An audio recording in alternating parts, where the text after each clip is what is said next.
In today's episode, bully me into selling you my car? You pissed off the wrong mama bear. I reported my former landlord to the IRS for tax fraud as revenge for him making up lies on me to keep my deposit. He had to file for bankruptcy and lost his condo. Landlord thinks I owe 8 months of rent, didn't know I knew tenant laws. So let's get started. Bully me into selling you my car? You pissed off the wrong mama bear. So, about 8 years ago, I'm selling a used car. Engine light was on, the AC needed recharging, and the fuel pump or something was out. So I go to my local, trusted, sales site. Ad goes up with a few pictures and the words, "I work weird hours so I may not be able to accept a phone call. Please only text me." Yay to working swings and midnights, right? T was actually college classes, but same thing for me. So, a few days in, I get a pretty standard text, "Hi, I'm Matt. Is your car still for sale?" Matt isn't his real name, but you get the idea. So text back that it is. A few standard texts about price, why is the engine light on, who did you get the quote from, I listed an approximate price on the repairs as quoted from my trusted mechanic, and whatnot go back and forth. The next day I get a text from him saying, "Are you gonna take all your sh*t out of the car before you sell it to me, or is that my job?" Unwarranted hostility? Really? WTF, man. He's not the only interested party, so I text him back, "I'm not selling the car to you, so don't worry about it." I never said I would sell it to him, he never asked if he was the only interested party and others were arranging test drives already. I didn't need him and his less than full price, partial commitment. And the sh*t he was complaining about is 3 textbooks and a bag I keep clothes in. 4 things. This guy didn't like to take no for an answer, and starts calling and texting about how my car's paint is peeling, true, but the pics and description said so, and how dare I ask so much, $1,000 for a piece of sh*t car.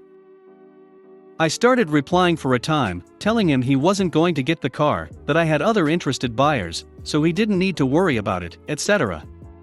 Then things got personal. This site gave you the option to link to Facebook, so you could post it both places at the same time. So I had. I didn't have my privacy settings turned down as it was still early into Facebook's absolute reign, and I actually trusted them at the time. Silly me, I know. I hadn't anticipated that he would be able to find my info through the website's post, and find my name, my location, pictures of my kid, my mother-in-law's obit, etc. Surprise me, he did. He starts text me about how I should be ashamed of myself for saying no to him, a muscular dude, and me being a quite round female. He included a picture in one text, and he wasn't the muscular, built man he claimed to be. He looked like a beanpole with 2 muscles, so, WTF dude. He asked me if I even knew everything about cars, or if I made the post while on my period so I didn't know what I was talking about.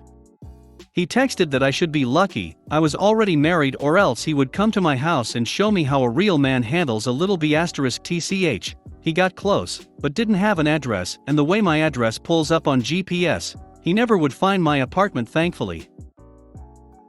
Small side info. Since I was in college at the time and needed a more flexible schedule, I worked as a school crossing guard.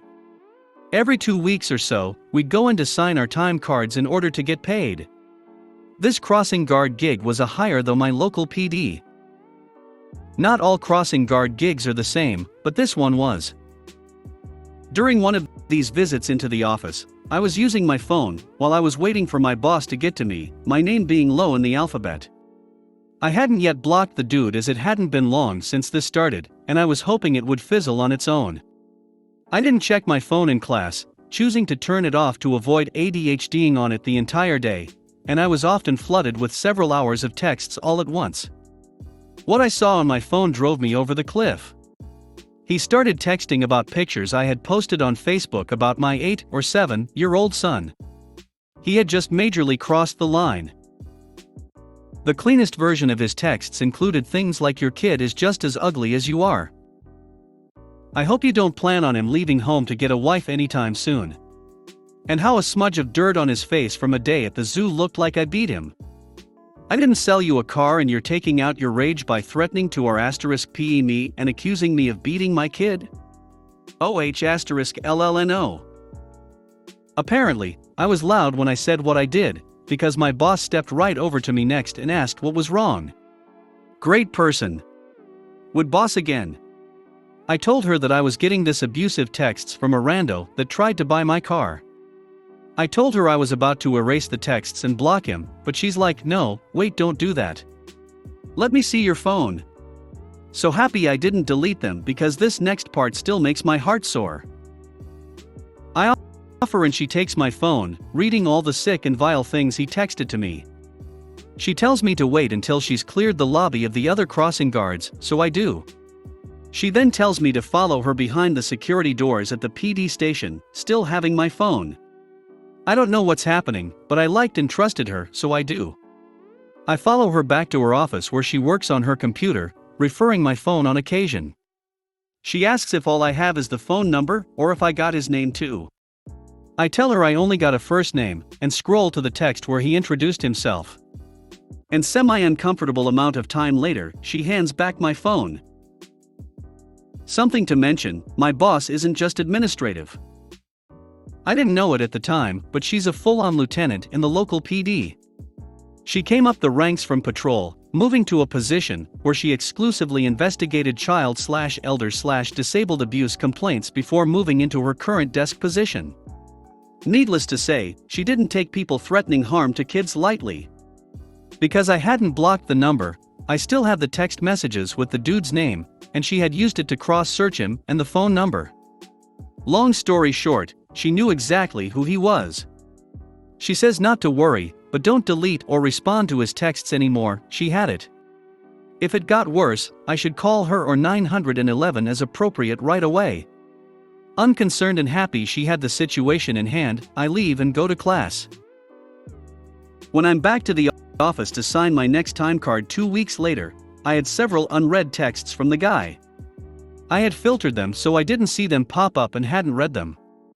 I had sold the car for full asking price and all but forgotten the entire situation.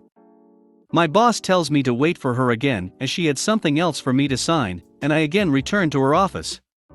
She briefly explains what she had for me, what an actionable complaint that she needed me to sign for my issue 2 weeks ago. I remember everything all over again. She must see my face because she tells me not to worry and that she can tell me what's going on more after I actually sign the form. So I do. Dear Reddit, this is the best situation anyone could have asked for. The phone number tied to many people as the provider was known for cheap cell service for those that were desperate for a way to contact people/services/employment. But with the name Matt, again, fake name, she was able to find out who was messing with me. She then got a driver's license, which led to an address, which led to a police report for possible domestic violence. Fall down the rabbit hole some more, and you find out that this dude had 5 kids by 4 women, and he was in arrears on his child support to them all. Hadn't been paying for 10 plus years, and it was in the neighborhood of 30-50K, if memory serves. But he somehow, just 2 weeks ago, requested a title transfer for a new to him, quite fancy old car. I don't remember the kind, but think high-end car show and massive insurance premiums. Being so far in arrears meant that my boss was able to place a seizure order on the car, so it could be sold to pay back the child support. One of the baby mamas live in a state where fleeing child support meant you could have a warrant issued for your arrest. When she called the interested parties in that state to see if they wanted her to execute the arrest warrant, they said yes, with much haste. That was a funny turn of phrase, so I always remembered it. One conversation later, and my boss was able to determine that he was using the brother's social security number on his employment forms to avoid child support garnishments. This is all sorts of illegal, so she notified the guy's HR department so it could be corrected. They informed her he would be fired for fraudulently submitting false documents. She then told me that about 4 days ago, she had executed the warrant on the dude for felony child abandonment, and that the state he was to be held for was already en route to pick him up. It carried a 8 to 12 year sentence, and he still had to pay his back child support. I could have dealt with the comment, I could have dealt with the not taking no for an answer, even dealt with the cyber stalking, a little. But when your twisted mind okays you to bring my kid into the picture, you done crossed the line. If you would have stopped at no, you wouldn't be in jail right now. I reported my former landlord to the IRS for tax fraud as revenge for him making up lies on me to keep my deposit. He had to file for bankruptcy and lost his condo. I'm glad he lost his F***king house. I found this guy on Craigslist a few years ago. I like renting condos from private owners as opposed to renting apartments. Typically by renting a condo, it's safer, you have more caring residents, you get to have a luxury apartment-style home with all the amenities, and you can negotiate pricing, etc. I am an excellent tenant and anyone who I have rented from will tell you that. I paid a $1,000 deposit to move into this guy's condo. I was on a year lease. He lives in another state, but we were on the same time zone. On month 8 of my lease, I came home to a door that wouldn't open. I couldn't get the door unlocked for shit. I had 2 keys on me. As much as I tried to turn them, I couldn't. One of the keys even broke in the lock. I waited 2 hours. I called, texted, and emailed my landlord and he did not pick up. I thought maybe he had someone to change the locks for some reason. I honestly didn't know what to think and had no one to help me. The lady who lived across from me saw me in distress as she was going into her apartment. I had never seen her, but she asked me if I were okay and I explained to her that I couldn't get into the apartment. She told me that she knows of an on-call locksmith. She gives me his number. I tell her thanks and reach out to my landlord a few more times. No response. I had no choice but to call the locksmith, plus I had to pee like shit. The locksmith arrives and could not get the door unlocked with my key. He says he can replace the lock for like $100. I told him I was renting a condo and couldn't get in touch with the owner and didn't know when would be the next time I could get in touch with him. After he took the lock off, he told me it was faulty. So he replaced the lock. I told the landlord this via email and text and voicemail, and told him that I could send him copies of the keys if he wanted. Okay, so fast forward to the end of my lease. I demand that he does a walkthrough with me. He said he wouldn't. I told him that if he didn't do a walkthrough, I would be notifying the condo office, as he did not have permission to sublease by the association. He then had a friend to serve as his proxy to come meet me and walk through the unit. The place was spotless. I know how to clean. I took multiple photos and videos and showed his proxy, who is a police officer, the unit. Actually, they are both police officers who used to work together. We both literally tested all the appliances, faucets, checked the blinds, carpets, hardwood, everything. His proxy gave me the okay and said that everything looked great. I give his proxy the keys and later that night left for my new city. So fast forward to a month later, I haven't heard from him about my deposit. He ignored all my emails and phone calls. He finally gets back with me 2 months after I moved out, and has all this ridiculous, made-up shit about how I damaged his unit. Broken blinds. Scratches on the hardwood floor. He made it seem like I damaged his door by getting the lock replaced.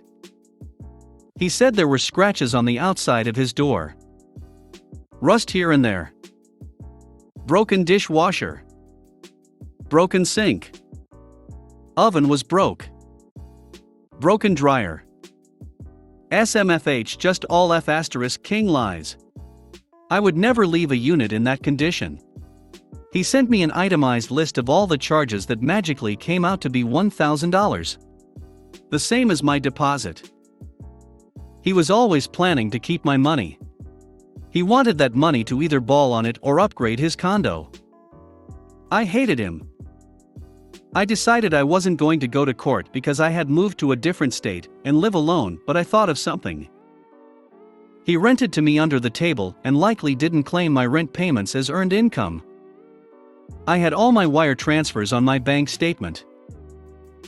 I had his routing and account number and a copy of his driver's license, as we agreed to swap IDs when I signed the lease to make sure I wasn't getting scammed. I found his out-of-state address online, gathered all my bank statements, gathered his bank account numbers, and made a report with the IRS. About a few years later, I check up on things, and that B***** lost his condo, and lost everything he owned in bankruptcy. I paid for and downloaded his court records and saw proof that he lost everything including his condo and cars, and had his bank account seized. I'm not sure if he has went to jail or anything, but I'm so glad that B**** got his F***king karma. He stole money from me that I gave him to rent a condo, and he ends up losing that same condo to bankruptcy. F***ck him and anyone who calls him a friend. He can rot for all I care. Landlord thinks I owe 8 months of rent, didn't know I knew tenant laws. Okay, not sure this goes here, but here it goes. This took place during the middle of 2018. Me, my wife and 3 kids were looking for a new place to rent because our current renter was selling, and had given us a 60 notice to move. During this time my wife's mother had a friend, let's call him Sam. Sam had a 4-bedroom 2-bath house that he was in the middle of remodeling to get ready to sell. Because of this, certain parts of the house, like some of the walls, weren't fully painted, and some of the floors were old. At the current time my family really needed a place to stay, and our budget wouldn't allow us to rent any places over $1,000 a month. Keep in mind I am a disabled veteran, and have a lot of time to sit and research things when I need to. First part: signing the lease and getting the keys. During the lease signing we went over to the house for Sam to point out all the things that were being worked and what things weren't complete when we were moving it. For example, the kitchen floor was being replaced, the kitchen counter, carpet was being added throughout the whole house, currently all wood floors. When we got there we pointed out that there was still trash all over the floor and bug traps all over the ground. He assured us that it would all be cleaned before we moved in. So we hand over our deposit and sign the lease for $1,000 a month. He says that he is going on vacation out of state and won't be back for 6 months, but that contractors will be stopping by to work on the house. He leaves me a list of the work that is going to be done, and then we wait. Move-in date. 3 days later we are given the go-ahead that we are able to move in, that he will be back in 6 months. We arrive at the house to find his 2 cars and motorcycle in the driveway with nowhere but the street for us to park. This becomes very important later in court. The house is still just as dirty as the day we signed the lease. But with us really needing a place to stay, me and my wife just take pictures and note everything wrong and get to cleaning. Now remember, this was a 4-bedroom 2-bathroom house, however the owner left so much stuff in the house that the 4th bedroom was filled from wall to wall with junk. We decided to just close that door and not use the room. Keep in mind that because we didn't have access to the room because of the owner/landlord, we were allowed to deduct that room from the rent. This deduction of rent becomes a pattern soon. Living there. Now we lived there a total of 9 months. During the first 6 months we tried to get a hold of the landlord by phone with a way to pay rent. But we never got a reply from him after the day we got the keys. So everything that went wrong we just kept track of. Place had bugs, nails sticking out of the floors, and many other hazards. Finally, on the 7th month, Sam returns from his vacation out of state and retrieves one of the cars in the drive. Tells us he's sorry for not responding and tells us we will figure out the rent and fixing my issues over the next week. On month 8 I still haven't paid him anything, as I sent him a letter stating that I would be withholding rent until the safety issues with the house are fixed. Where we live this is legal. During this time, instead of just fixing the issues and then getting rent from me, we are served with an eviction notice. Keep in mind we have kept record of everything wrong with this house, including everything to code. Time in court. First red flag in the eviction is the copy of the lease that was attached. It was an altered copy of the original I still had, so the documents didn't even match. So let's do a little math. Each month I withheld rent. I gave a detailed invoice of all the charges I'm reducing the rent by. I send all of this in the return on the eviction, and guess who shows up to the house 5 days before court? You bet it's Sam. He starts yelling at the front door telling me to give him my debit card so that he can go get my rent out right now. I calmly tell him that even though he is the owner/landlord, that under the current laws he must give me a 24-hour notice before being on the property unless it is an emergency. I call the cops so that I can document that he showed up and tried to scare me into giving him money on the spot. 5 days later we show up at court and his lawyer walks over to me and presents me with a deal. He tells me that his client, Sam, would like to just have me move out in 2 weeks and call the debt even. I tell no thank you and we can talk about it with the judge. I present everything on my part, 100 of photos and invoices from each month about my rent reduction. Plus all the safety violations. 1 room no access 250/month x 9 months. 2 work cleaning and taking care of pool, was in lease to a pool guy never showed, 100/month x 9 months. 3 lawn care, also in lease to be provided, 50/month x 9 months. For storage for 1 motorcycle 25/day x 9 months. 5 storage for 1 car 55/day x 9 months. 6 storage for 1 car 55/day x 7 months, he picked this one up after vacation. Safety violations: no CO2 detector in the house, no working smoke alarms, all windows are supposed to have screens, most were broken or missing, because of pool, and no fence around it, back door needed alarm to beep when opened, county safety code. Exposed wires on most electric outlets, ceiling fans not installed but wires just exposed, improper foundation for rear stairs leading out back door, no license for enclosed backyard room, had a 30-foot x 20-foot area off back door which was enclosed by a screened area, county required a license for anything that was attached to the house. Also the pilled up junk in the 4th bedroom was considered a fire hazard.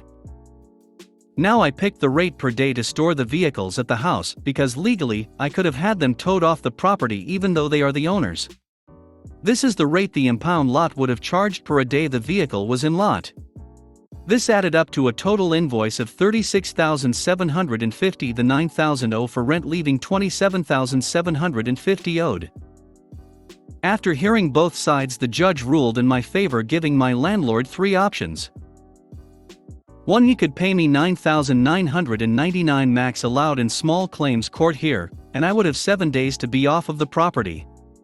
2. He could give me a normal 30 notice to vacate, and I wouldn't pay anything, and he would return my deposit in full within 24 hours after keys are returned.